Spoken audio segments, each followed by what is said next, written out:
KTN 오늘의 주요 뉴스입니다. 뉴욕시 법원은 자료 제출 요구를 거부한 트럼프 전 대통령의 법정 모독죄를 인정하고 자료 제출 전까지 하루에 $10,000씩 벌금을 부과하기로 했습니다. 포트 벤닝 사령관 패트릭 도나휴 소장은 지난 주말 조지아주 한국전 참전 용사들과 한인 인사들을 초청, 만찬 행사를 열고 한인 사회와 유대 관계 증진하는 시간을 가졌습니다. 브라이언 캠프 조지아주 지사는 25일 조지아주 범죄 근절을 위한 7개 신규 법안에 서명했습니다.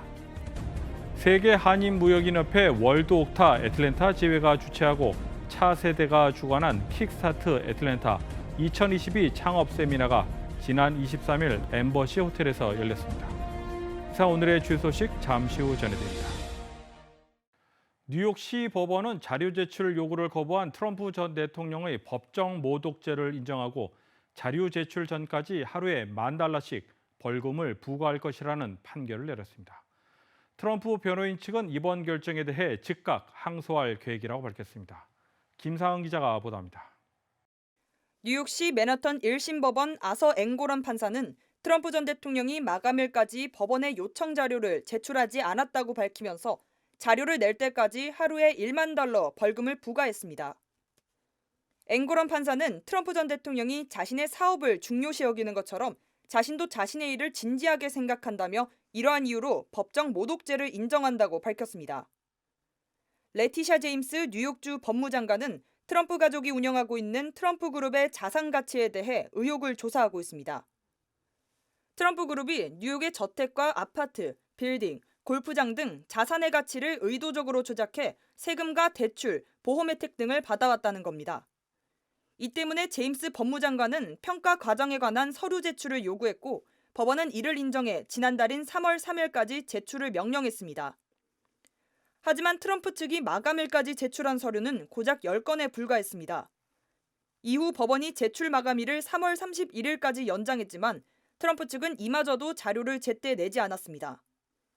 제임스 법무장관은 수년 동안 트럼프 전 대통령이 법을 회피하기 위해 합법적인 조사에 응하지 않았다며 이번 벌금형이 누구도 법 위에 있지 않다는 사실을 증명한다고 말했습니다. KTN 뉴스 김상은입니다. 테슬라 최고 경영자 일론 머스크가 25일 소셜미디어 트위터를 총 $440억 인수하기로 합의했습니다. 인수 가격은 트위터의 이달 주가의 38%의 경영권 프리미엄을 얹은 것으로 풀이됩니다. 트위터 직원은 대략 7,000명 이상으로 파악되는 가운데 트위터 내부는 회사 장래에 대한 불안과 막막함에 뒤숭숭한 분위기라는 관측이 나오고 있습니다. 트위터의 정책과 기업 문화가 어떻게 될지 불투명하다는 것입니다. 머스크의 예측할 수 없는 스타일 등으로 트위터의 기업 문화가 혼란스러워질 것이라는 우려도 나오고 있습니다. 한편 시장조사업체 딜로직에 따르면 이번 인수는 상장 기업을 비상장사로 전환하는 거래로는 최근 20년 새 이루어진 것 중 가장 큰 규모로 나타났습니다. 미국에서 코로나19 바이러스 신규 확진자가 또다시 늘어나고 있습니다. 4차 접종을 받은 카멜라 해리스 부통령도 양성 판정을 받은 것으로 알려지면서 백신 효과에 대해 의문을 제기하는 말까지 나오고 있습니다. 김상은 기자가 보도합니다. 유럽과 아시아처럼 미국에서 최근 일주일간 일일 평균 신규 확진자 수가 늘어나고 있습니다. 심지어 최근 4차 백신을 맞은 카멀라 해리스 부통령도 확진이 됐다고 백악관이 발표하면서 일각에서는 백신의 효능에 대한 의문점도 언급하고 있습니다. 해리스 부통령은 4월 1일 코로나19 백신 4차를 접종받았습니다. 백악관은 부통령이 코로나19 바이러스 양성을 판정받았지만 아무런 증상이 없다고 밝혔습니다. 연방질병통제예방센터 CDC는 전파력이 높은 오미크론 하위 변종 바이러스로 미국에서도 재유행 우려가 커지고 있지만 유럽이나 아시아와는 달리 미국에서 재유행이 비켜선 듯한 모습이 보인다고 말했습니다. CDC는 26일 최근 연구를 발표하면서 미국인 5명 중 3명이 이전에 코로나19에 감염되면서 이미 항체를 가지고 있는 사람들이 많다고 설명했습니다. 다만 연구를 주도한 크리스티 클라크 박사는 감염으로 생성된 면역력이 얼마나 오래 지속될지는 알 수 없다며 백신 접종의 중요성을 재차 강조했습니다. KTN 뉴스 김상은입니다. 조지아주 콜럼버스시에는 포트 베닝 육군 종합 군사 기지가 있습니다. 포트 베닝에는 기초군사 훈련소와 육군 보병 후반기 교육기관 등이 있어 군사 훈련을 실시해 오고 있는데요. 지난 주말 포트 베닝 사령관 패트릭 도나휴 소장은 조지아주 한국전 참전 용사들과 한인 인사들을 초청, 만찬 행사를 열고 한인 사회와 유대 관계 증진하는 시간을 가졌습니다.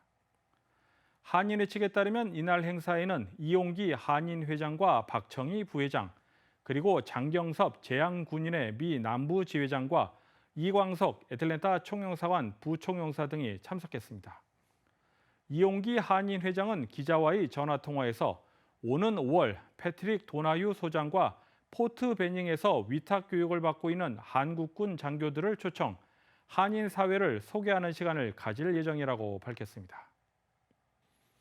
세계적인 투자자 워런 버핏과의 점심 식사를 함께하는 행사가 올해를 끝으로 중단될 것으로 보입니다. 지난 20년간 이어온 점심 경매에 관심이 쏠리면서 올해는 역대 최고 경매가를 기록할 것으로 전망됩니다. 김상은 기자가 보도합니다.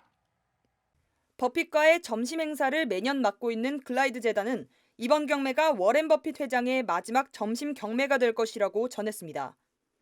경매는 온라인으로 진행되며 경매 입찰 가격은 $25,000부터입니다. 이번 경매를 낙찰받은 사람은 뉴욕에 위치한 스위스 앤 워렌스키 레스토랑에서 최대 7명까지 워렌 버핏 회장과 점심 식사를 할 기회를 얻게 됩니다. 워렌 버핏 회장은 2000년부터 20번의 점심 경매 행사를 해왔습니다. 경매를 통해 마련한 자금은 샌프란시스코에 위치한 자선단체 글라이드 재단에 기부하면서 노숙자와 유색인종 등 소외된 개인과 가정을 위해 기부됩니다. 첫 경매는 $25,000에 낙찰됐습니다. 워렌 버핏과의 점심은 그에게 투자 조언을 듣는 것은 물론이고 투자의 기준과 철학 등을 묻고 배울 수 있는 기회로 여겨져 수많은 사람들이 경매에 참여해왔습니다. 이번 행사가 마지막이 될 것이라고 전해지면서 최고의 경매가가 예상됩니다. KTN 뉴스 김상은입니다. 브라이언 캠프 조지아 주지사는 25일 조지아주 범죄를 근절하기 위한 7개 신규 법안에 서명했습니다. 캠프 주지사는 공공안전은 정부의 제일 우선되는 책임이라고 강조하며 조지아주의 범죄 근절을 위한 강한 의지를 나타냈습니다. 브라이언 캠프 조지아 주지사가 서명한 이날 법안에는 조직폭력배 일망타진을 위해 수사관들에게 더 많은 권한을 부여하는 내용이 포함됐습니다. 또한 공영 도로 위에서 벌어지는 폭주 레이싱과 성범죄자 소셜미디어 사용 금지, 총기 관련 중범죄 처벌 강화 등도 포함됐습니다. 경찰관들의 급여와 은퇴연금 인상, 그리고 경찰이나 법집행 훈련 교육과정 수업료 보상 부분과 관련된 내용도 이번 주지사의 서명으로 시행이 확정됐습니다. KTN 뉴스 스티븐입니다. 다음은 한인사회 소식입니다.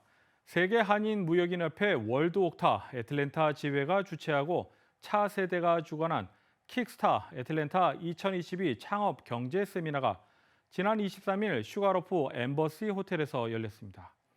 이번 세미나는 현장 강의와 온라인 중계를 병행하는 하이브리드 방식으로 진행됐습니다. 김형기 차세대 대표는 영상을 통해 월드옥타를 소개한 뒤 차세대와 애틀랜타 지회 활동에 대한 보고하는 시간을 가졌습니다. 박남건 월드옥타 애틀랜타 지회장은 환영사를 통해 4세대가 함께 어우러져 소통하면서 지회 발전을 위해 노력하고 있다고 전하며 이번 세미나를 통해 차세대들이 귀한 배움의 시간이 되길 바란다고 밝혔습니다. 또한 오휴재 지회장과 박정호 지회장, 그리고 썸박 한인 상공회의소 회장이 나와 격려사를 전했습니다. 지회 관계자에 따르면 킥스타트 창업 세미나는 교육 프로그램 제공과 커넥션, 그리고 비즈니스의 실질적 도움을 주기 위해 다양한 프로그램을 제공해오고 있습니다. 이날 세미나 오후 프로그램으로는 홍상익 실리콘밸리 출신의 스타트업 펀딩 전문가 CFO와 강신범 윙앤버거 팩토리 공동대표, 이기천 한양대학교 공과대학 산업공학과 교수 등이 각각 강사로 나와 주제 강의를 이어갔습니다. KTN 뉴스 스티븐입니다.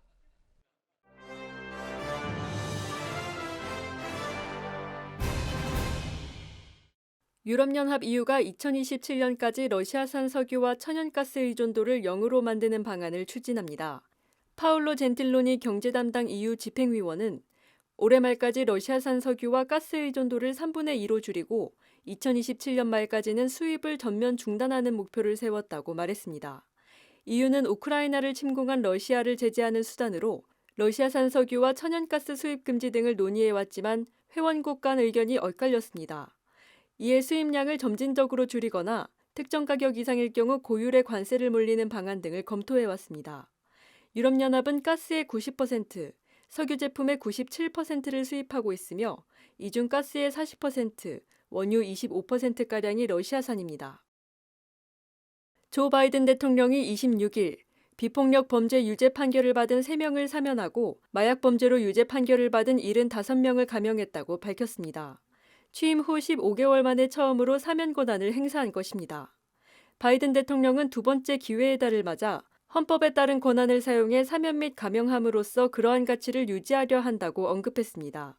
이날 사면과 감형 대상의 유명인이나 바이든 대통령의 측근은 없었습니다. 앞서 미국의 형사사법 시민단체들은 비폭력 범죄로 장기형을 선고받은 이들을 구제하기 위해 사면권을 행사하라고 바이든 대통령에게 촉구해왔습니다. 버지니아주 정부는 아시아 태평양계 역사적인 인물 중 한 명으로 독립운동가 김규식 선생을 선정하고 그가 공부했던 로어노크 대학의 기념물을 설치했습니다. 표지판에는 김규식 선생의 영문 이름과 함께 생년월일, 독립운동가로서의 생애를 소개하는 글이 적혀 있습니다. 어린 나이에 부모를 잃은 김규식 선생은 선교사의 도움으로 로어노크 대학에서 학사 학위를, 프린스턴 대학에서 영문학 석사를 취득했습니다. 이후 한국으로 귀국해 1919년 파리 강화회의에 참석해 일본의 침략을 규탄하고 임시정부에서 독립운동 활동을 했습니다. 이상으로 KTN 뉴스를 모두 마칩니다. 시청해주신 여러분 고맙습니다.